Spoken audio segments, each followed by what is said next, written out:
बोला, भाई नहीं, तुम्हारे पहनावे और बाहर खड़े घोड़े से ये साफ मालूम हो रहा है कि तुम किसी ऊंचे घराने से ताल्लुक रखते हो।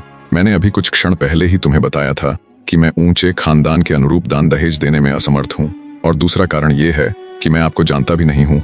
अभी कुछ क्षण पहले ही तो हम मिले हैं।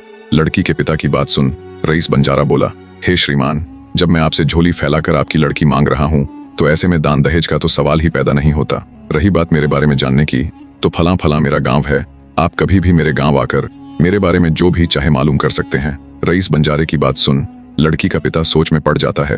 फिर कुछ देर सोचकर वो उस बंजारे से कहता है, हे पथिक, मुझे इसके लिए थोड़ा समय चाहिए, क्योंकि मैं अपने भाईचारे से इस संबंध में बातचीत करके ही उचित निर्णय ले पाऊंगा और तभी आपको जवाब दे पाऊंगा। जैसा आपको ठीक लगे श्रीमान। इतना कहकर रईस बंजारा लड़की के पिता से विदा लेता है। उसके जाने के बाद बंजारे ने इस सारे माजरे से अपनी पत्नी को अवगत करवाया और बोला, जो लड़का आया हुआ था वो ऊंचे घराने का था और झोली फैलाकर हमारी लड़की को मांग रहा था। बंजारे की बात सुन उसकी पत्नी बोली, अगर ऐसी बात है तो आपको उस लड़के को हाँ कर देनी चाहिए, हमारी लड़की की जिंदगी बन जाएगी। पत्नी की बात सुन बंजारा बोला, नहीं भाग्यवान, वो लड़का किसी ऊंचे घराने का था, कल को कोई ऐसी वैसी बात ना हो जाए कि हमें जमीन की तरफ ताकना पड़े। अब इसका फैसला तो मैं अपने भाईचारे से बात करके ही लूंगा। शाम हुई और जब उस बंजारे के सारे भाई बंधु इकट्ठा हुए तब बंजारे ने उनके सामने भी वही बात रखी कि ऐसे ऐसे एक नवयुवक आया हुआ था और झोली फैलाकर हमारी लड़की को मांग रहा था। बंजारे की बात सुन उसके भाई बंधु और बड़े बुजुर्ग बोले, अगर झोली फैलाकर ही वो रिश्ता मांग रहा था तो तुम्हें हाँ कह देनी चाहिए, हमें नहीं लगता कि वो हमारी लड़की को किसी तरह का दुख देगा। इस प्रकार सबकी सहमति होने पर बंजारा अपनी लड़की की शादी उस रईस बंजारे के साथ कर देता है।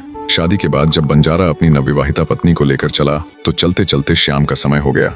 उस समय एक स्थान से दूसरे स्थान पर जाने में कई दिन का समय लग जाता था। तो शाम होने पर जंगल में उचित सी जगह देखकर बंजारा अपनी पत्नी के साथ पड़ाव डाल लेता है। उसी जंगल में एक गांव का देहाती सा नवयुवक अपनी बकरियां चरा रहा था। वहां पास में ही एक तालाब पड़ता था, तो बकरियां चराने वाला वो गडरिया घर ले जाने से पहले अपनी बकरियों को पानी पिलाने के लिए तालाब पर लेकर आता है। बकरियों के साथ साथ वो खुद झुककर उन्हीं की तरह तालाब से पानी पीने लग जाता है। उनसे थोड़ी ही दूरी पर पड़ाव के बाहर बैठा बंजारा और उसकी नवविवाहिता पत्नी ये सब देख रहे थे।